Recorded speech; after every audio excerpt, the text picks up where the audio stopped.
Best versus worst records in the NFL. Big shout out to Red Zone for the video I'm about to react to.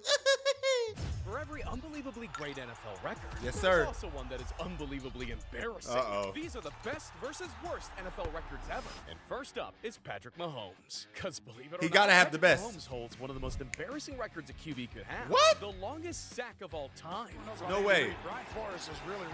Oh, it's like in Madden when you start running backwards. Why didn't you throw it away? I mean, at least Jerome Baker got the other side of that record. He Bruh. was hunting Mahomes down like a heat-seeking missile. But this next record is for the guy who spent his career catching them. Because Devin Hester holds the record for the most return touchdowns ever. This man was so good that other teams would legit kick the ball out of bounds just to avoid giving it to him. Pressure kick, not even close. And now, oh damn! After hesitating, he's going to run it out. Wow! Wow! Touchdown. Against my favorite team, bro. Come on, bro. Hard time all season covering kicks. That boy's a dog. To the middle, gets past the first wave, and here he goes. It's Hester. Y'all think Tyreek Hill faster than Devin Hester? All the way for a touchdown. That last one was in the Super Bowl, and he took it 92 yards to the house. In total, Devin took home 20 touchdowns on a return. That's seriously the type of thing you only see in movies. And this next record is something you'd only see in Charlie Brown, because Sean Landetta's claim to fame is the worst punt of all time. See, a punt is basically the one play designed to Bro, that's the New York Giants. Stop disrespecting my team. When he let loose a record -7-yard punt. Bro, what? Landetta from his end zone. Bears will get good field position. Oh, he missed this. This is the football. Bro, are you kidding me? Even Sean could have. Why do the New York Giants keep getting embarrassed like this, bro? And I know y'all saw that kick with our kicker. I think Young Koo or something. Bro, he literally kicked the ground, bro. I don't know if y'all saw that, bro. He kicked the dirt. Believe it. Dude just stood there like a deer in headlights. If he ever saw Justin Tucker play, he might just die right on the spot. Because Justin Tucker basically turned kicking into witchcraft. Over 12 years and 468 attempts, he only missed 51. Damn! The wildest part, because he also holds the record for the longest kick ever, and it was a game winner. On its way. It bounces off the Wow. and it's good. Wow. Oh my goodness. Bouncing off the crossbar was pure luck. But making it dead center while slapping it from the parking lot? That's why he's the GOAT. And Ndamukong Suh is also the GOAT. Just not for something you'd want to show off. Because while some players might flex hitting the hardest or taking home the most money, Ndamukong Suh was doing the exact opposite. He was hitting the hardest, but his biggest I used to not like that guy, bro. Fined for doing it. He used to be hurting people. Oh, here we go. Watch out. Here comes another one. Boston Howard in this. Let's see if we can see any punches thrown. Unimpeded. Defense. That Decline. right there will be bringing Defense. Number 93. a little less of a Decline. paycheck. Cutler rolling and looking. After him is DeAndre Levy. He broke the tackle. What a run, and he got hit hard. Flag on the play. That is unnecessary, and by rule of foul. Yeah. Bro, that he boy a was like demon. so rough, much of a bro. demon Like, that he holds the record for the most cumulative fines for dirty plays. Damn. 100,000. Damn. More money than most people make in 15 years. Wow. Favre and Peterson ran more in one game than anyone in history. As a rookie in 2007, Peterson faced the San Diego Chargers and just turned them into traffic cones. Peterson into the open. Midfield. 45, and there he goes. Touchdown. Yo, AP was a hell dog. was the Yo, fun fact, I met him in a bathroom at a casino one time. Yo, it was random. It was we were in Vegas for like the Super Bowl or something. And I went to the bathroom and I saw him. I don't know, bro. He just looked very angry. Like I was gonna ask him for a picture, but he seemed like he was having a bad day. He's a human, so I get it. But that was just a random moment. I just saw AP in the bathroom. I was like, what the I was like, yo, and he was like, I was like, oh, never mind. What are you even doing? I mean, he doesn't even get touched on this play. Peterson in the ground game. Cuts inside a block. Inside the 40. Up the sideline, and he's gone. By the way, this was only his 8th career game. So not only did he make his career high just halfway through his first season, he also set the NFL record for most rushing yards in the same game with 296. But while Adrian made history running through defenses, Rich Gannon got his name in the books by throwing the ball straight to them. Because he has the record for the most interceptions thrown in the Super Bowl. And unfortunately for Rich, the setup for this disaster— How many did he throw? More perfect. Because in 2002, Rich's team, the Raiders, were the favorite team by miles and miles. miles. Not only did they have the #1 offense in the country, which was also I can't believe the Raiders used to be really good at one Hall of point. Famer receivers, and they were going to be playing their former coach who got traded to the Buccaneers. It was supposed to be part destiny, part revenge match, part flex. And this bozo threw 5 interceptions. 3 of them returned for touchdowns. By the end, the Bucs defense looked like they knew the routes better than the receivers. And if you thought that was brutal for a QB, you won't believe the record that Derek Thomas got against the Seahawks. Because during their 1990 game, Thomas absolutely leveled QB Dave Craig. The snap, he's back to throw. Hit at the goal line,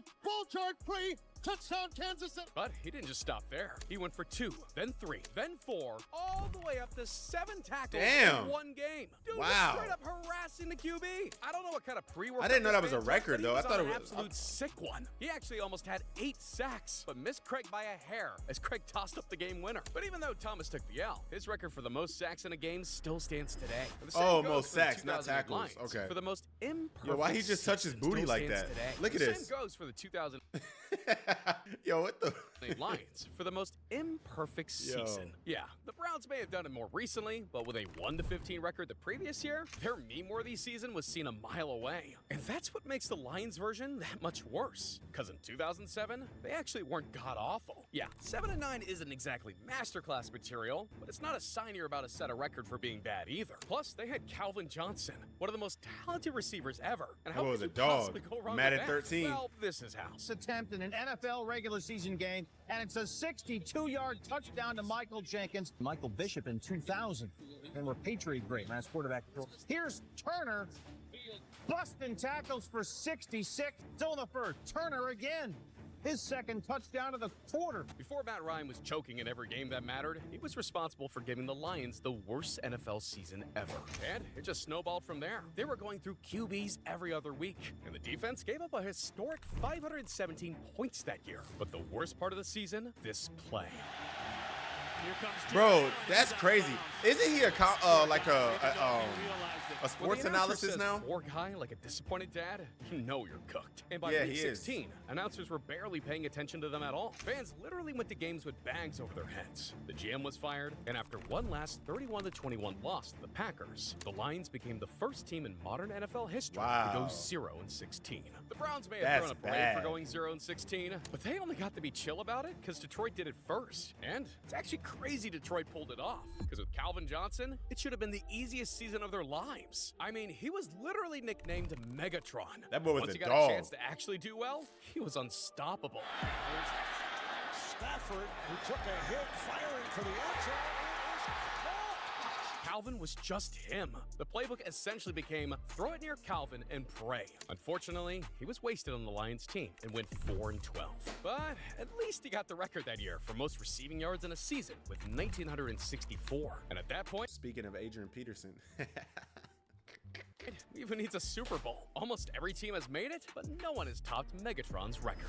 But while Calvin was breaking records worth celebrating, the Raiders and Chargers set one that should be erased from history. See, not many people know this, but football is a game where you're actually supposed to score. Obviously, everybody does know that. But in 1998, the Raiders and Chargers must have missed a memo, because during their game, they made the record for the most combined punts in a game. 27 total punts. Oh my 16 gosh. from the Raiders, 11 from the Chargers. A spot in history for the record. And a game so boring, it makes watching the Panthers feel like primetime TV. There That's was only boring one as a mug. touchdown. And yeah, great, the Raiders won. Yippee. But they won off an absolute paint watch of a game with a record that makes you question how either franchise even exists. Meanwhile, Michael Strahan was busy setting a record so dominant, it's still pissing off people today. Because for almost 20 years, the single-season sack record belonged to Mark Gastineau at 22. And since Mark never made it to the Hall of Fame, he held onto that record for dear life. Somebody that had more sacks than anybody on that team, somebody that played their butt off. I don't know why I'm not in the Hall of Fame. So, you can only imagine his reaction to the record being broken, because in 2001, on the very last game of the season, Michael Strahan went in on Brett Favre. Strahan gets the sack. He gets the record. I mean, I don't know if you can really call that a sack. Favre basically just got shoulder tap while falling, but it still counted. And Strahan finished that year with 22.5 sacks, taking home the single-season record for himself. And Mark did not take that well. To this day, over 20 years later, he's still so pissed, he actually confronted Brett Favre over it. I'm gonna get my sack back, dude. You probably would hurt me. Well, I don't care. You hurt me. You hurt me. You hear me? Yeah, I hear you. You really hurt me. You hurt me, Brett. We got to get back to this, Brett. I'm sorry. Yeah, you gotta love Brett just walking away like, yeah, cool, bro. Archie. It's so funny because Brett thought that he was joking around. He was like, oh, like, it's probably like a funny, cool moment. The cameras are on. He's probably trying to be funny. Once he realized that that dude was serious, he was like, oh, let me just back out. You ever seen the meme from the Simpsons? The dad, the Simpsons meme? Was it Simpsons or was it? You ever seen this one right here? You ever seen this? He's like, oh, this is serious? Let me get out of here, bro. I don't know why that dude was so hurt about that, bro. Relax, bro. He said, you hurt me. Look. You hear me? Look at this. He actually confronted Brett. That's Favre crazy. over it. I'm going to get my sack back, dude. You probably would hurt me. Well, I don't care. You hurt me. You hurt me. You hear me? Yeah, I hear you. You really hurt me. You hurt me, Brett. We got to get back to this, Brett. I'm sorry. Yeah, you gotta love Brett just walking away like, yeah, cool, bro. Archie Manning probably would have wished he could have done the same. Instead, he was chained to the worst winning percentage ever. And honestly, it's kind of tragic, because Archie was a good QB, Pro Bowl selections, named NFC MVP, and was viewed as a strong leader. The problem was, he was on a Saints team that was so bad that God himself couldn't save them. As a starter, Archie went 35, 101, and 3. That's a winning percentage of just 26%, giving him the lowest record ever for a quarterback. And to make things worse, even if he wanted to leave, he couldn't. Free agency didn't exist back then, so he had to just stick with that swamp-ass team for 90% of his career. Luckily, he was able to work his sons to the bone so they could get the trophy that only existed in theory to him. But he's not alone, because the Vikings are still waiting too. And in the meantime, they've just been cursed with the closest, craziest games imaginable. This is the franchise of the Minneapolis Miracle, the Miracle at the Met, and complete nail-biter playoff games. So it would only make sense that the Vikings would hold the record for the biggest comeback in NFL history. And of all teams, it was against the Colts in 2022. I remember been this. A routine afternoon. Beat a 4-8 Midwest team, clinch the NFC North, and move on like nothing ever happened. Instead, by halftime, the stadium looked like it was watching a live funeral. The Colts lead the Minnesota Vikings 33-0 into the second half. Kevin O'Connell told us it's been good to coach through adversity. Well, down 33-0, that's a whole lot of it. I mean, it basically was a funeral. They were getting beaten by a team with less than half the Viking wins. The scoreboard looked like a Madden game versus your 5-year-old cousin, and fans were running out like it was Walmart on a Black Friday. In the Vikings locker room, the energy wasn't much different. Then, cornerback Patrick Peterson stepped up to the offense and said, "We're going to get stops. You just need 5 touchdowns." That's nothing. At first, everyone just stared at him. Not even the Vikings could pull off something like that. Peterson said all we need is 5 touchdowns. I thought he was being sarcastic. But he was being dead serious. And somehow, that one line changed the course of NFL history. The Vikings started chipping away at the scoreboard in the second half. Wide open. Perfectly delivered. That was a spark that we needed to get us going. You know, I was happy that I was able to do that. That's a good way to look at it. When you're down by a lot of points, just look at it like, yeah, bro, we just need 7 touchdowns, or we just need 3 touchdowns. 5, like when you look at it like that, instead of looking at 33-0 sounds crazier than we just need 5 touchdowns. You know what I'm saying? I think 5 touchdowns sounds easier, even though it's the same thing. That's very true. 7, 14, 21, 28, 35. Yeah, 5 touchdowns, and don't let them score. Kirk Cousins was chugging straight NOS and hit a career high for passing. Oh, you had Hawkinson. Ooh. Instead, he's got Jefferson. Touchdown, Vikings. And Dalvin Cook made a 64-yard touchdown catch that blew the roof off the place. Gets to the 50, and is loose. Dalvin 20 to the left, 15, 10, 5, touchdown! The defense was blitzing Matt Ryan like he was back I in the love Falcons football, Super bro. Bowl all over I love again. this sport, By overtime, man. they were officially tied up, and at that point, it was just light work for the Vikes. They marched down the field, set up a 3-pointer, and Greg Joseph nailed it with 3 seconds left for the win. And that is the record for the greatest comeback in NFL history. Wow. Honestly, I can't wait to see them come back from 40 down in like 5 years from now. And if that happens, it'll just prove that the Vikings haven't changed since the 60s. Just like when they drafted their very first quarterback, Fran Tarkenton, who ended up changing the entire NFL. See, they needed someone to lead their new expansion team, and they were hoping that Fran would be the right fit for the job. Instead, they got a quarterback so unique that the offensive line would seriously give up blocks just to watch him play. At first, football purists hated it, and defenders thought it was annoying. But the targeted scramble was so new, they couldn't help but watch. Unfortunately for Fran, he might have scrambled slightly too much, because by the end of his career, Fran had lost 5,201 yards to sacks. At that Damn! point, you better be off measuring it by 3 miles. Bro literally changed changed how QBs move by pulling Looney Tune-ass routes every game. While he made football look like a fight for survival, the all-time points leader made it look like a walk in the park. But it's not who you'd expect at all, because it's not Jerry Rice, Brady, or Manning, or even an offensive player at all. Drew Brees. It's a kicker? Yeah, Oh, what? Adam Vinatieri has more points than anyone in league history by a Wow. lot. And it's not like he was piling them up quietly either. This is the guy who hit 2 game winners in 2 different Super Bowls for the Patriots. Then he went to the Colts and Wow. hit 3 for 4 in that Super Bowl. Dude, Wow. it's the definition of having ice in your veins. By the time he retired, he had a genuinely unbelievable 2,673 points for the Wow. record, all done by a guy who barely spent more than 2 minutes on the field each game. But if anyone proved that skill doesn't line up with actual time on the field, it's Nathan Peterman. Who the fuck is that guy? Yeah, Who don't know the- him either. Across 8 years, Who the he's only fuck played is- 15 games and only started in 6 of them. It's not hard to see why, because his debut with the Bills was so bad, he literally set a record. And throwing off. Oh my gosh. Interception. Is that really his fault And they though? do. He floats one, and that's intercepted. That was his fault. 19 yards.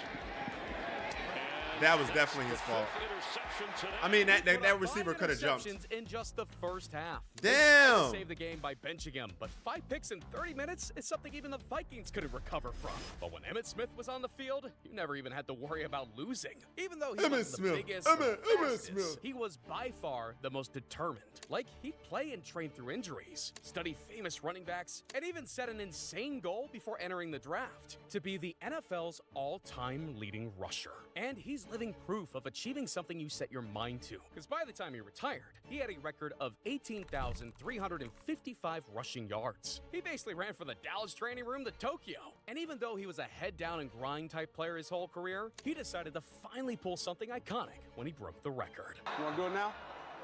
I had allocated 4 different uniforms. So what I did was, wore 2 pair of pants that day, wore 4 different jerseys, first quarter, second quarter, third quarter, and fourth quarter, wore 4 different helmets, 4 different pairs of shoes, 4 different pairs of gloves, and 2 pairs of socks. Why? The first quarter uniform, I gave it to Jerry.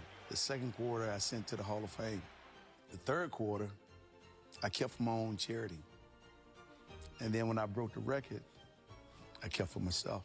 Gotta love how he just casually planned this all out. He knew that he was just gonna obliterate the record. And he wasn't the only player running up record-breaking numbers, because George Blanda was too, just for something way harder to watch. Because while most QBs are terrified of throwing even 1 interception, Blanda was just handing them out like party favors. And he loved it so much, he actually got an NFL record for it. 42 picks in just 14 games. But even though he Damn, averaged bruh. 3 picks a week, get this, he didn't tank the team. In fact, they did well that season, like 11-3 well. 'Cause Huh? with those picks, How? Blanda also put up 27 touchdowns and threw for nearly 3,000 yards. George was literally playing roulette with his own arm every time he threw. And because of his legit skill, I don't think this record's ever gonna break. These days, if you got even close to 42 picks, you'd be benched. And yet, the old George Blanda seemed to only get better with every interception. So in a way, George Blanda might end up having one of the most impressive records ever too. But not nearly as impressive as what Eric Dickerson pulled off in 1984. And being a running back is already hard. You gotta take the snap, dodge 300-pound rhinos, break through a wall of linebackers, and still have enough gas to outrun the safeties. So not only was Eric doing that during the most violent period of football, he was making it look easy. Dude basically walked his way down the field,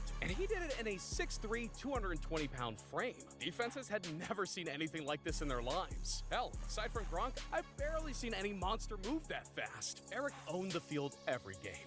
He also owns the record for owning it. After carrying the ball 379 times and averaging 130 yards per game, he finished with 2,105 rushing yards. But for every record of pure dominance, there's also a record of pure pain. And nobody knows pain better than the Buffalo Bills. See, in the early 90s, the Bills were unbelievably raw. They had a roster stacked with Hall of Famers, played with the no-huddle offense, and got 4 straight AFC titles in a row. But if you do the math on that, you already know where this is going. Because although they went to every Super Bowl after the playoffs, they also lost every Super Bowl. Yeah, they after lost the 4 in a playoffs. row, bro. The fact that the Bills went to 4 straight Super Bowls and lost 4 in a row is crazy. And they have one of the best quarterbacks of all time in Josh Allen. They never won, bro. It's like cursed, bro. Legit, like 4 years in a row of straight L's. And it would be one thing if they weren't 4 chokes, but some were just embarrassing. In 1991, they lost 20-19 to the Giants after the most heartbreaking, potentially game-winning missed kick. 2, they just lost flat out 37-24 versus the Redskins.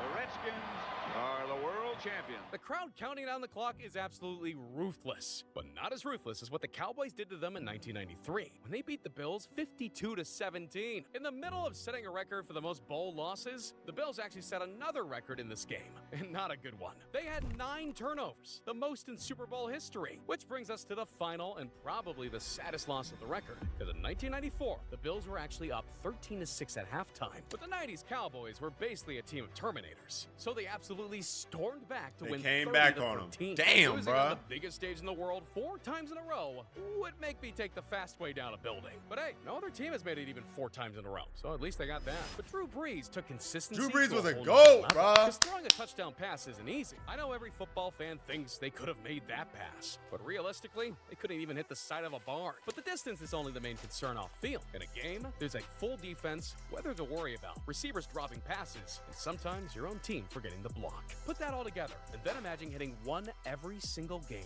for 4 years. That's what Drew Brees did. The shoulder shake, pump fake, and it's caught down the sideline. Touchdown.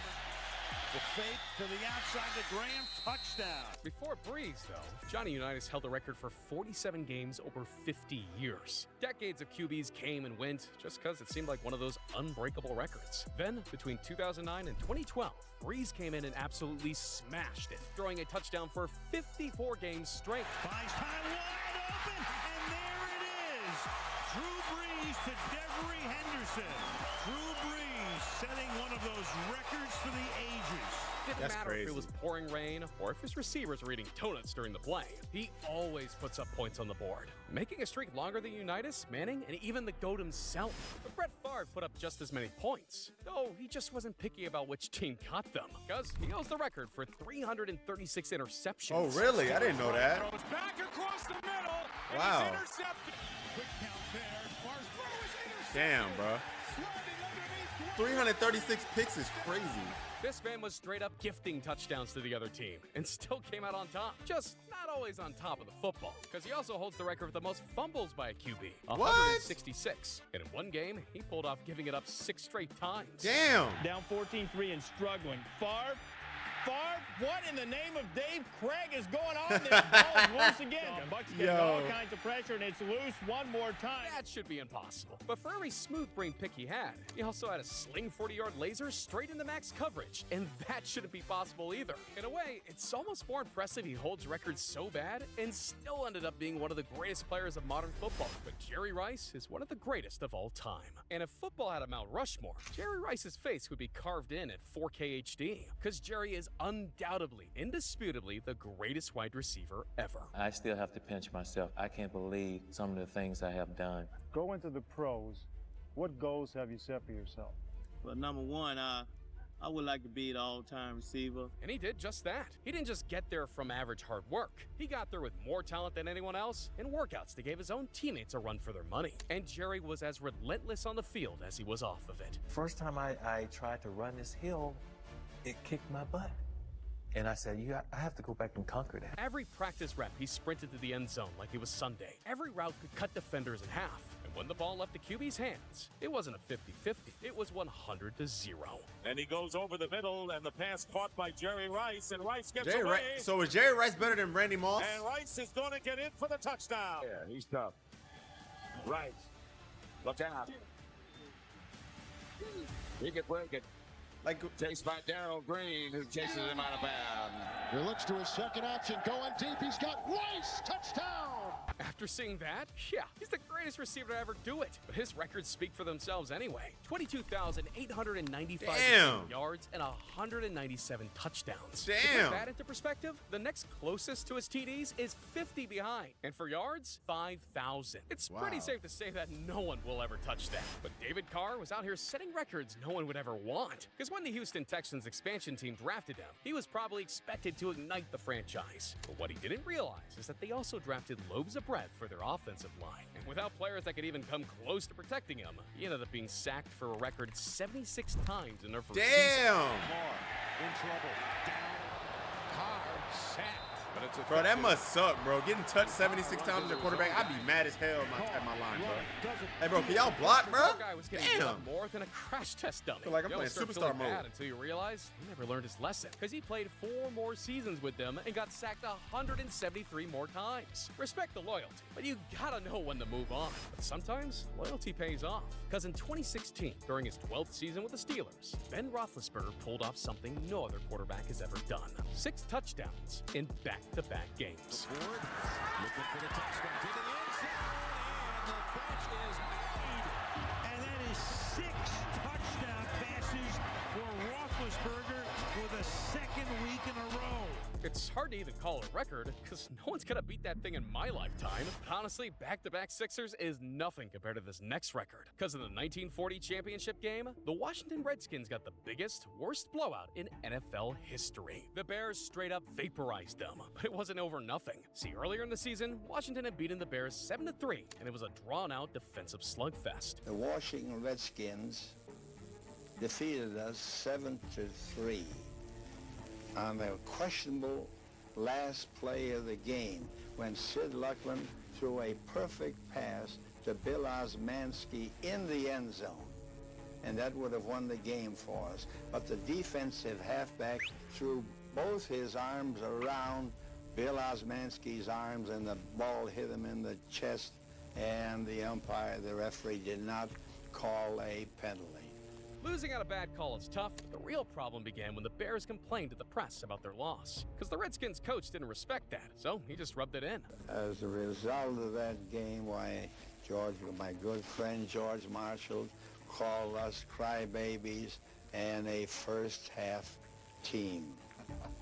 Naturally, in the build-up for that particular game. Back in those days, calling someone a crybaby was basically a slur. So when the Bears met the Redskins in the championship, they unleashed hell. And after every touchdown they scored against Washington, they ran over to the sideline saying, "Who's the crybaby now?" Objectively, that's hard. But what's even harder is that the final score was 73. Damn! Oh my Got gosh. flattened so bad, they became a permanent punchline. But one QB spent 22 years turning everyone else into the punchline.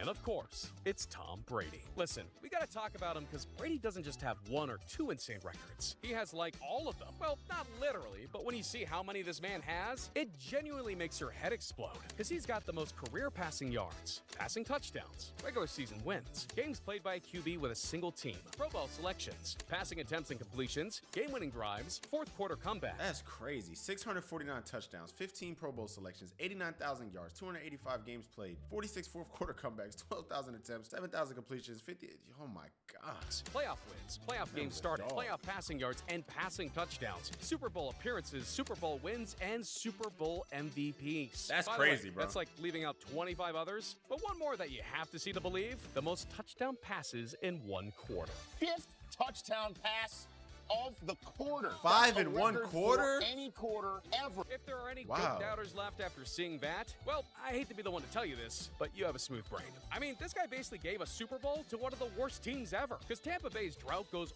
all the way back to the 20th century. See, when the Tampa Bay Buccaneers entered the NFL in 1976, they weren't exactly Super Bowl ready. Honestly, they weren't even game ready. Back then, when an expansion happened, the only way to get new players was to draft the worst players from every other team. And the results of that was basically a combined IQ score of 6. A player who shall remain nameless had an injury, and my dad called him over and sent him to the doctor, said, "I want you to get that x-ray."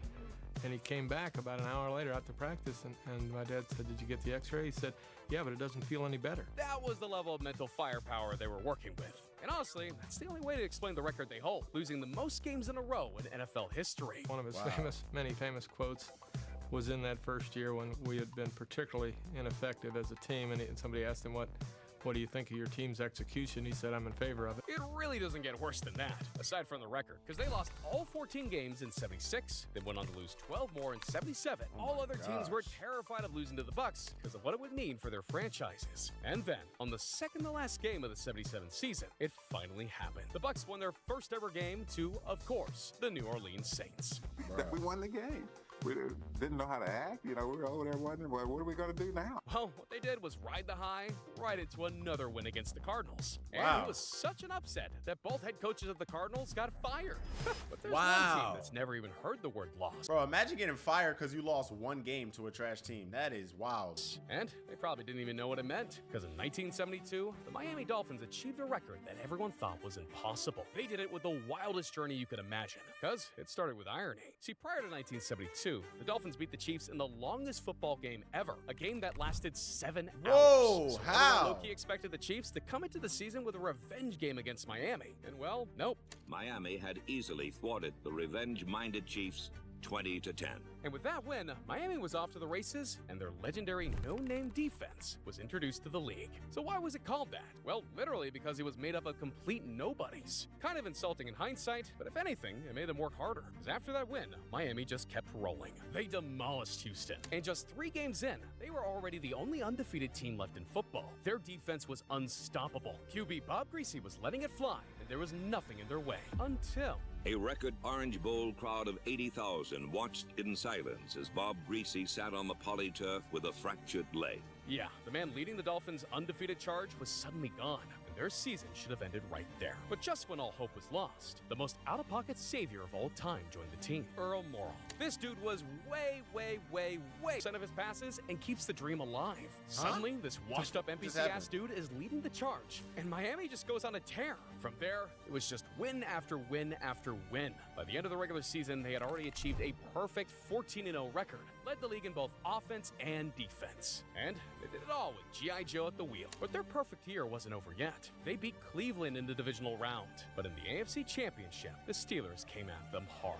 The Dolphins managed a couple of first downs, however, and on 1st and 10 from midfield, Morrall went to the air. The first down pass designed to catch the Steelers secondary napping. But Morrall overthrew Twilly right into the waiting arms of safety. Damn. His offensive line turned Zonka loose, and the team began to move. It didn't take long for the Dolphins to genuinely worry. So head coach made the craziest decision of the year, bench Morrall and bring back a healed Bob Greasy. It turned out to be a solid move. On his first pass, he dropped a 52-yard bomb. Miami held on, and they took it 21-17. By the time the Super Bowl came around, it seemed like destiny. Brees went 6 for 6 and hit the first touchdown. But the defense honestly carried. Down the middle. Overshoots his mark. Jake Scott has the ball. Scott to the 50. On a draw to Brown, they smelled that one out and dropped him for a loss at the 34. And they carried them straight to the dub.